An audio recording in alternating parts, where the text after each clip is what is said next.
안녕하세요, 대기 아줌마. 오늘은요 당귀를 심으러 나왔습니다. 지금은요 11월 초입니다. 11월 초에 당귀를 왜 심는지요 제가 속 시원히 이따 알려드릴게요.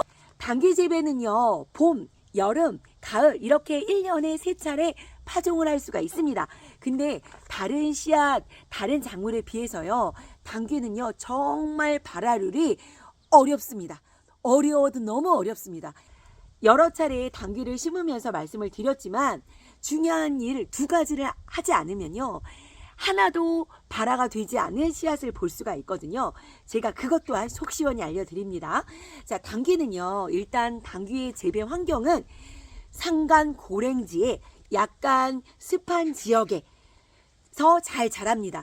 그런 환경을 만들어 줘야지만 당귀가 재배를 잘할 수 있는데요. 그런 재배 환경을 만들어 주기 전에 또 하나 해줄 일은요.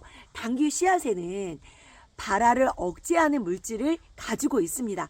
이게 발화를 억제하는 물질이 그 씨앗 위에 있기 때문에 이거를 없어주는 일을 첫 번째로 해주셔야지만 발화율을 높게 성공할 수가 있거든요. 그래서 봄 파종이든 여름 파종이든 가을 파종이든 이 첫 번째 일을 꼭 해주셔야지만 발화의 성공률을 높게 해줄 수가 있는데요. 그러려면 먼저 흐르는 물에 최소한 3일 이상은 물에 씨앗을 담궈 놓아야 되는데요. 흐르는 물을 쉽게 집에서 찾을 공간은요. 바로 화장실입니다. 화장실에 양변기에 물이 흘러내려오는 곳은요. 우리가 변기물을 내리면서 물이 계속 흘러내려가기 때문에 흐르는 물이 될 수 있거든요. 그래서 그 양변기 물에다가 이 씨앗이 워낙에 작다 보니까요. 양파망 같은 데 담으니까요 씨앗이 많이 빠집니다. 그래서 스타킹을 활용하시면 좋거든요. 그래서 스타킹에다가 씨를 담아두고요.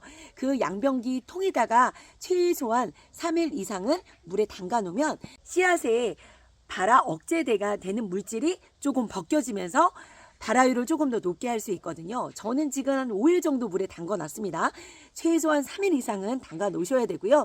이 일을 첫 번째 꼭 봄 파종, 여름 파종, 가을 파종이든 꼭 해주시는 게 좋고요. 두 번째로 하실 일은요. 이 당귀가 좋아하는 재배 환경을 만들어 줘야 되는데 산간 고랭지의 습한 환경을 좋아하는 이 환경을 만들어 주기 위해서는요. 봄, 여름, 가을 중에 가장 좋은 게 가을에 심는 겁니다. 가을에 심게 되면요. 겨울 동안 얼었다 녹았다 자연적으로 만들어 주기 때문에요. 그래서 이렇게 10월 말에서 땅이 얼기 전 11월 중순까지 심어주게 되면요. 그런 환경을 자연적으로 만들어주기 때문에 발효율을 훨씬 더 높게 만들어줄 수가 있거든요. 봄 파종, 여름 파종을 하실 때는 이 재배 환경을 만들어주기 위해서는요. 이렇게 물에 담갔던 씨앗을요. 또 냉동실에 넣었다가 며칠 넣었다가 또 빼줬다가 넣어줬다가 빼줬다는 일을 두세 차례 반복을 해주면서 그런 재배 환경을 만들어줘야지만 씨를 뿌렸을 때 발화를 더 높게 만들어줄 수 있습니다. 그래서요 봄, 여름은 이런 두 번째 일을 꼭 해줘야지만 또 발화율을 높게 만들 수 있기 때문에 가장 좋은 건 가을, 지금 10월 말이나 11월 땅이 얼기 전 11월 중순 전에요 씨앗을 뿌리게 되면 훨씬 더 쉽게 또 발화율을 높게 만들어서 당귀 파종을 하실 수가 있습니다. 당귀는요 잎사귀를 따먹는 1당귀가 있고 그리고 뿌리 약재로 사용하는 3당귀가 있습니다. 그래서 어떤 품종을 내가 선택해서 먹을지 고르시면 되고요. 저는 잎을 따먹는 1당귀를 많이 먹기 때문에 1당귀를 준비했고요. 이 1당귀 씨를 이제 구입을 하셔야 되는데 지금은 11월 초거든요. 10월 말부터 농약사에서는요. 이 씨앗들을 그동안 1년 있던 씨앗들을 반품하는 시기예요. 그래서 지금 농약사를 가셔서 이 당귀씨를 구입을 하시려면 구하기가 어려우실 수 있습니다. 저도 여러 군데 몇 군데 돌아다니다가 반품 시기랑 맞물려 가지고 1당귀를 어렵게 아는 농약사에 통해서 또 몇 봉지 달라고 해가지고 구입을 했거든요. 이것 또한 참고하셔서요. 저처럼 지금 시기에 당귀를 심으시는 분은요. 농약사에 따로 부탁을 하셔서 몇 봉지만 구해달라고 말씀을 하셔야 되고요. 이 1당귀와 3당귀 차이점은 꽃으로도 분간이 갈 수 있는데요. 1당귀는 꽃은요 하얀색 꽃이 피고요. 그리고 3당귀는요 꽃이 보라색 꽃이 핍니다. 참당귀도 잎사귀는 먹을 수는 있는데요. 우리가 좀 쓴맛이 강해서 맛은 좀 덜합니다. 그래서 잎을 저처럼 따먹는 용이다. 그러면 1당귀 씨앗으로 구입을 하시면 되고요. 몇 년 전만 해도 3,000원이었는데 이것도 물가 상승률을 대비해서 4,000원으로 올랐더라고요. 근데 씨앗이 200잎밖에 들어있지 않아요. 그래서 한 봉지를 사도 많은 양이 들어있지 않으니까 요 양 참고하셔서 구입을 하시면 되실 것 같고요. 일단 퇴비를 저는 넉넉히 넣었습니다. 당귀 같은 경우는 다년생 작물이에요. 그래서 2, 3년 정도는 계속 그 있는 밭에 떠나고 먹을 수가 있는데요. 저는 예전에 이 당귀를 한번 심으면 다년생 작물이라서 평생 먹을 수 있을 줄 알았는데요. 길어야 3년입니다. 1단계는. 그래서 이 다년생 작물이지만 그 다음에 씨가 또 떨어져도요. 발화가 좀 잘 안 돼서 길어야 3년에 한 번씩은 계속 파종을 하신다고 생각하시면서 당귀를 재배하시면 좋으실 것 같고요. 저는 지금 물에 불린 씨앗이 요게요. 4봉지 담은 겁니다. 지금 물에 뭉쳐 있어서 양이 얼마나 되지도 않는 것 같은데요. 당귀 심을 밭에 쑥갓하고 상추가 아직 남아 있어서요. 이 쑥갓도 되게 오래 가요. 서리 한 번 맞아도 쌩쌩하더라고요. 아직은 서리를 맞진 않았는데 작년에 보니까 서리 한두 번 맞아도 끄떡없이 잘 버티더라고요. 조만간 아무튼 이제 여기를 수확할 예정이라 아무튼 이 근처까지도 당귀를 주변에 파종하려고 합니다. 네, 당귀 파종은요, 전파종을 하셔도 되고 줄파종을 하셔도 되는데요. 저는 발효율이 좀 떨어질 수 있는 거를 감안해서 줄파종을 하려고 합니다.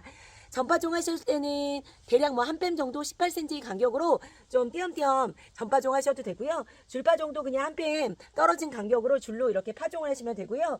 비닐 멀칭은 따로 안 하셔도 돼요. 얘가 나중에 자라고 나서 씨가 여물고 나서 떨어질 때 비닐이 없는 곳에 그냥 떨어지는 게 좋거든요. 그리고 다습하고 이제 얼었다 놓았다 그런 과정을 만들어주기 위해서는 그냥 이렇게 비닐 멀칭 안 한 위 상태에서 이제 심어주시면 되고요. 제가 그 씨앗 파는 농약사한테 들은 얘기가 지금 이렇게 파종을 하고 나서요. 내년 봄에 파종이 안 되고요. 뭐 2, 3년 후에도 파종이 될 수도 있대요. 그 정도로 당귀 씨앗은요. 그 몸에도 씨앗 발화 억제제도 있지만 발화가 정말 어려운 게 이 당귀입니다. 그래서 속 편하게 그냥 1년에 한 번씩 모종을 사다가 드실 수도 있습니다. 근데 그 모종이요. 500원 정도 항상 매년 했는데 당귀 하나에 상추 같은 경우는 상추 하나만 심으면 상추잎을 엄청 많이 따먹잖아요. 근데 당귀는 그 하나에 당귀가 많이 나오진 않더라고요. 그래서 저는 욕심을 내서 지금 씨앗만 4봉지 16,000원씩 지금 파종을 했습니다. 그래서 줄파종으로 뿌려. 자, 흙 살짝 덮어주고요. 물 뿌려주시면 되고요. 자, 들깨 가족 여러분, 이렇게요. 10월 말에서 땅이 얼기 전 11월 중순까지는 당귀를 파종하실 수 있으니까요. 당귀 한번 심어보고요. 이 당귀가요. 우리 몸의 피를 되게 맑게 만들어주고요. 특히 여자한테 좋습니다. 그래서 저는 이 당귀 향기가 너무너무 좋더라고요. 저는 당귀를 파종을 했고요. 씨앗을 조금 남겨놨습니다. 일부러 씨앗을 4봉지나 산 이유가 이게 워낙에 발화율이 떨어지니까요. 이렇게 월동전에 겨울에 한번 심어보고요. 겨울 동안 냉동실에 얼었다 녹였다 그 과정을 재배 환경을 만들어주고요. 내년에 상토에 한번 모종을 키워서 또 심어볼 생각에 씨를 조금 남겨두었습니다. 자, 이렇게 들깨 가족 여러분, 당귀 파종이 어려우니까요. 흐르는 물에 씨앗도 담가두고요. 얼었다 녹았다 그런 재배 환경을 만들어 주어서 발화 잘 시켜 보셨으면 좋겠습니다. 환절기 감기 조심하고요. 상쾌, 유쾌, 통쾌한 하루 보내세요. 해피데이!